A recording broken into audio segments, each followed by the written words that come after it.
तो चलिए आज मैं आप लोग के लिए लेके आया हूँ इलेक्ट्रोलिसिस क्लास 10th आईसी के इंपॉर्टेंट क्वेश्चंस और कुछ इंपॉर्टेंट टॉपिक्स। अभी तक हम लोगों ने product properties, analytical chemistry, organic, chemical bonding और ऐसे एक दो चैप्टर भी हम लोगों ने सॉल्व कर लिया है, जिसपे अब हम लोग आ गए हैं इंपॉर्टेंट चैप्टर इलेक्ट्रोलाइसिस के ऊपर। तो चलिए स्टार्ट करते हैं। My name is Pratyush Srivastava and welcome to our YouTube channel IQ classes.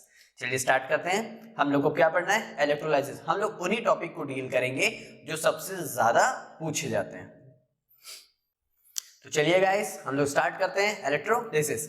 Electrolysis is a method to produce electricity from analytical energy to chemical energy. I hope यहां तक तो आप लोग को समझ आ गया होगा। अच्छा, ये तो थी एक जो भी चैप्टर का नेम था उसकी एक डेफिनेशन थी।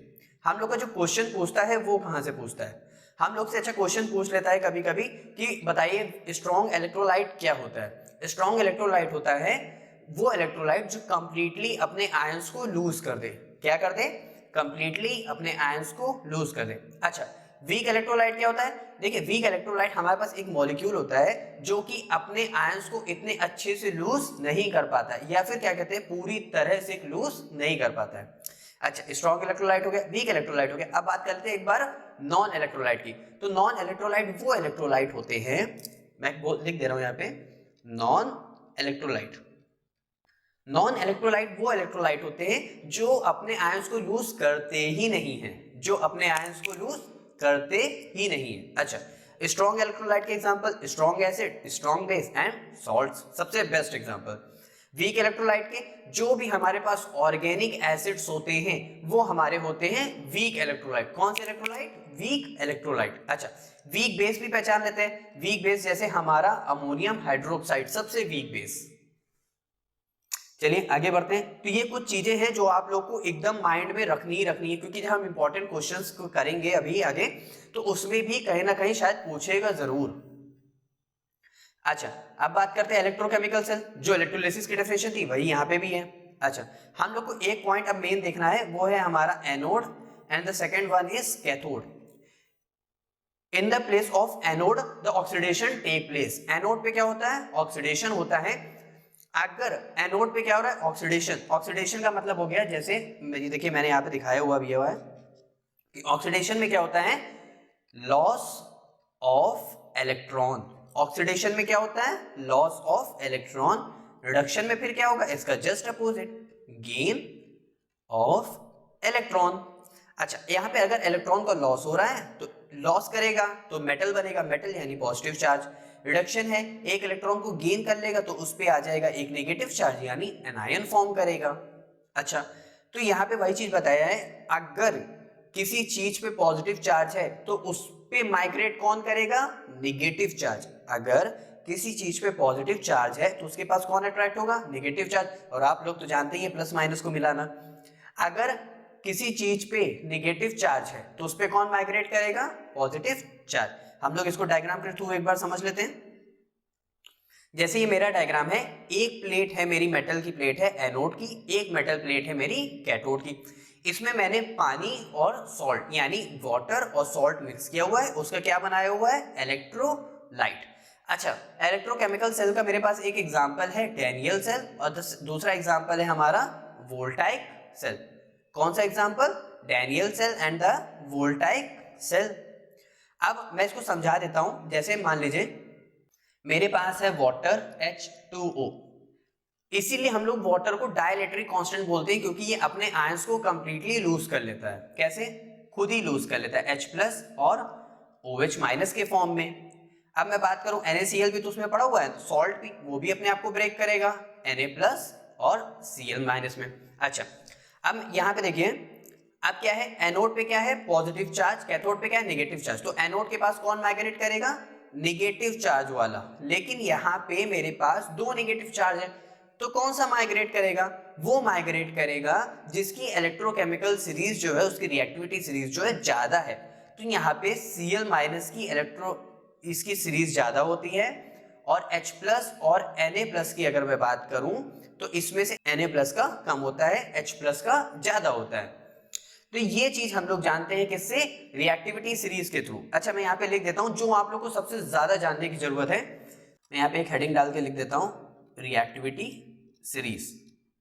जो आपको पहचानने की जरूरत है वो मैं आप लोग को बता देता हूं। जैसे सबसे पहले आता है कैल्शियम। अच्छा, हम लोग चलेंगे इंक्रीजिंग ऑर्डर, यानी ऊपर वाले का सबसे कम, नीचे वाले का सबसे ज्यादा। कैसे? जैसे पोटेशियम, फिर आता है हमारे पास कैल्शियम, फिर आता है सोडियम Na, फिर हमारे पास आता है मैग्नीशियम, फिर आता है एल्यूमिनियम। ऐसे ही हम लोग नीचे आते जाते हैं। इसमें आयरन आता है, लेड आता है, जिंक आता है, और फिर हमारे पास आता है H+। तो हम लोग को ये ध्यान रखना है कि H+ का हमारा जो होता है वो होता है 0। अच्छा, अब नेगेटिव चार्ज की बात करें तो नेगेटिव में आप लोग को सिर्फ और सिर्फ OH और Cl का ध्यान रखना है, जो कि Cl ऊपर आता है और OH नीचे आता है। नेगेटिव चार्ज में ये जस्ट उल्टा हो जाता है, तो इसीलिए Cl- पहले माइग्रेट कर गया और OH- रह गया। और आप लोग को रिएक्शन ये भी पता है, जैसे यहाँ पे वाटर H2O प्लस NaCl, इसमें क्या है H+, OH-, इसमें क्या है Na+Cl-। तो पॉजिटिव को कौन अट्रैक्ट करेगा? आप लोगों को तो पता है, नेगेटिव चार्ज। तो ये इस तरह अट्रैक्ट कर जाएगा। तो यहां से ये बनाएगा NaOH और यहां से ये बनाएगा HCl, यानी यहां से हम लोग को क्या मिला? सॉल्ट और एक बेस। तो वही बेस यहां पे क्या हुआ? माइग्रेट किया, उसी बेस का पार्ट। चलिए हम कुछ इंपॉर्टेंट क्वेश्चंस की बात करते हैं। हमसे कह रहा है name the particles present in strong electrolyte का अगर मैं एक एग्जांपल लूं, जैसे हमारा acid HCl, H2SO4, HNO3। Non electrolyte जो कंप्लीटली एनाइज होंगे ही नहीं, जैसे हमारा हो गया Na2CO3, इसको बोलते हैं सोडियम कार्बोनेट। और जैसे एक वीक इलेक्ट्रोलाइट अभी मैंने आप लोग को ऊपर दिखाया था, अमोनियम हाइड्रोक्साइड। तो कितने इजीली हम लोग ने इस क्वेश्चन को सॉल्व कर लिया। इसीलिए मैं कह रहा हूं हम लोग सिर्फ वही देखेंगे जो इस टाइम प्रेजेंट टाइम पे हमारे उसमें क्वेश्चंस रखे हुए हैं। चलिए हम लोग नेक्स्ट क्वेश्चन देखते हैं। नेक्स्ट क्वेश्चन में यहाँ पे कह रहा है द इलेक्ट्रोलाइट। अच्छा, एक बता देता हूं एक और बात, कि हम लोग के पेपर में जो सबसे ज्यादा पूछा जाएगा वो पूछा जाएगा इलेक्ट्रो रिफाइनिंग, या किसकी पूछी जाएगी? कॉपर की, इलेक्ट्रो रिफाइनिंग ऑफ कॉपर। या फिर मैं लिखूं इलेक्ट्रोप्लेटिंग, मैं क्या लिख रहा हूं? Electroplating of silver. तो ये चीजें हमारे में सबसे ज्यादा पूछी जाएगी। तो मैं इलेक्ट्रोप्लेटिंग आपको सिखा देता हूं, इलेक्ट्रो रिफाइनिंग आप लोग मुझे कमेंट सेक्शन में करके बताइएगा कि आप लोग को समझ आता है कि नहीं, क्योंकि मैं देखना चाहता हूं आप लोग भी कुछ पढ़ाई कर रहे हैं कि नहीं। अच्छा, कह रहा है the electrolyte used for electroplating an article with silver. अच्छा, हम लोग यहाँ पे कौन सा इलेक्ट्रोलाइट यूज कर रहे हैं? अच्छा, अभी तक हम लोग ने क्या पढ़ रहे थे? हम लोग देख रहे थे कि जो हमारा इलेक्ट्रोलाइट था वो क्या था? किसी दो चीज से मिलके बना था, एक पानी था और एक क्या था हमारे पास? सॉल्ट। तो यहाँ पे भी जो इलेक्ट्रोलाइट हम लोग यूज करते हैं वो हम लोग यूज करते हैं सोडियम। यहाँ पे हम लोग Na लेते हैं, और जैसे मैं यहाँ पे लिख देता हूं पहले NaAgCl। हम लोग ये इलेक्ट्रोलाइट हम लोग यहाँ पे लेते हैं।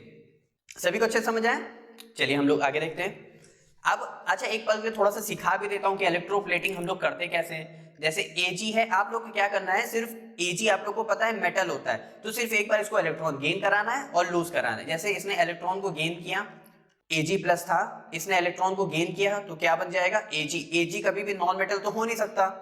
तो अगर यही चीज मान लीजिए Ag है मेरे पास और इसने एक इलेक्ट्रॉन को लूज कर दिया, तो ये क्या बन जाएगा? Ag, और एक इलेक्ट्रॉन को लूज कर जाएगा। यहाँ पे मैंने दो इलेक्ट्रॉन लिख दिए हैं, यहाँ पे दो नहीं एक इलेक्ट्रॉन होगा, क्योंकि एक ही प्लस चार्ज आ रहा है। सभी को अच्छे से समझ आया? चलिए हम लोग आगे देखते हैं। Next question, the particles present in a liquid such as kerosene that is non electrolyte. अच्छा, नॉन इलेक्ट्रोलाइट्स कौन से थे? मॉलिक्यूल्स थे ना, जो कि अपने आयंस को बिल्कुल भी लूज नहीं कर रहे थे। अभी हम लोग ने ऊपर देखा, तो नॉन इलेक्ट्रोलाइट हमारे पास क्या है? मॉलिक्यूल्स। नेक्स्ट क्वेश्चन देखते हैं। इसमें कह रहा है हमको एक सॉल्ट बताना है जो कि वीक इलेक्ट्रोलाइट का होगा। जैसे हम लोग ले लेते हैं, फिर अभी हम लोग ने देखा वीक इलेक्ट्रोलाइट वाला Na2CO3 सोडियम कार्बोनेट। हम लोग एक वीक बेस ले लेते हैं वीक इलेक्ट्रोलाइट का, अभी हम लोग ने देखा था ऊपर NH4OH। अच्छा, यहाँ पे कह रहा है एंड इनर्ट इलेक्ट्रोड और एक्टिव इलेक्ट्रोड। अच्छा, क्या मांग रहा है? इनर्ट इलेक्ट्रोड और एक्टिव इलेक्ट्रोड। इनर्ट इलेक्ट्रोड आप लोग को ध्यान होगा जो कि हमारा नॉन मेटल है लेकिन फिर भी इलेक्ट्रिसिटी कंडक्ट करता है, सिर्फ एक है, और कौन सा है? ग्रेफाइट। और आप लोग मुझे कमेंट सेक्शन में बताएंगे कि हम लोग एक्टिव इलेक्ट्रोड का एग्जांपल क्या होगा जो एक्टिव होगा, और ऐसे बहुत सारे हैं। अच्छा, कह रहा है a positively charge a non metallic ion, एक पॉजिटिवली चार्ज और नॉन मेटेलिक है, सिर्फ एक ही तो है दुनिया में, और कौन सा? H+। The electrode eight which reduction occurs, ऐसी कौन सी दो मेटल इलेक्ट्रोड थी ना, एक एनोड की एक कैथोड की, लेकिन रिडक्शन किस पे हो रहा था? कैथोड के ऊपर। इसीलिए मैंने आप लोग को ऊपर इतना कुछ बताया है ताकि आप लोग हर एक क्वेश्चन को सॉल्व करने के लिए एकदम कैपेबल हो। तो अब हम लोग ने सारे इंपॉर्टेंट टॉपिक्स और बहुत से जितने भी इंपॉर्टेंट क्वेश्चंस मेरे हिसाब से बन सकते थे उतने मैंने बना दिए। अब आप लोग को ये करना है कि आप लोग मुझे कमेंट सेक्शन में बताइएगा कि आप लोग को और कौन सा इंपॉर्टेंट टॉपिक समझना चाहिए। तो अब मिलते हैं नेक्स्ट वीडियो में एसिड बेस एंड सॉल्ट के ऊपर। यहाँ पे हम लोग ने बहुत सारे इंपॉर्टेंट चैप्टर्स को डिस्कस कर लिया है। अगर अभी तक आप लोग ने नहीं देखा है तो ऊपर यूट्यूब पे सर्च करिए class 10th IC important by IQ classes, या फिर आप सर्च करिए बाय प्रत्युष सर, तो आपको डेफिनेटली वीडियो मिल जाएगी। मिलते हैं फिर नेक्स्ट वीडियो में एसिड एंड बेस।